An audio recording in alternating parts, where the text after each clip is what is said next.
So I had intended to get up here and talk about how racist Robert E. Lee was, but I'm going to talk about you, Connie. Sitting over there shopping while we talking about Robert E. Lee. This is a picture of you shopping while we talking about racism and history in this country. Only white members of this board got up while we were up here talking too, because you don't give a damn, and it's clear.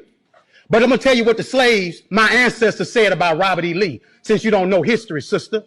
Let me tell you that they said when he got the plantation, after he got off the field where 27,000 people died at Gettysburg, Connie, Robert E. Lee was a brutal slave master. Not only did when he whooped the slaves, he said, lay it on them hard.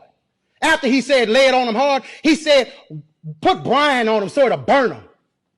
That's what Robert E. Lee did. And you set your arrogant self in here and sit on there shopping while the pain and the hurt of the people of this community is on display, because you don't give a damn and you should resign.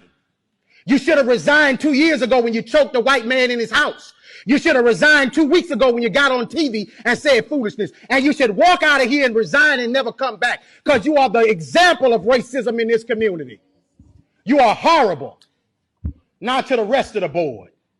You have an obligation to the people of this community, and 81% of them are black. And do you need a Klan rally outside, Mr. Goday, before you end it? Because holding it up means that you put that building in jeopardy. You do, sir. Because all over the country, they burning stuff down. And black folks in this city have stood with protesters. I ain't seen you elected officials out there with them, making sure that nothing goes south in Baton Rouge. It's been folks in this community who give a damn. Not just when it's comfortable, but every time. And 4 years ago, we came down here. Mr. Drake, they say you're a good man. Be a good man. Black folks say you're a good man. White folks say you're a good man. Your legacy is attached to tonight, brother. Your legacy. Now, let me say to the black members of the board, it's the most solidarity I done seen out of y'all in forever. Let's keep it at. Let's stand on this moving forward, because we don't need to apologize for Connie, Evelyn.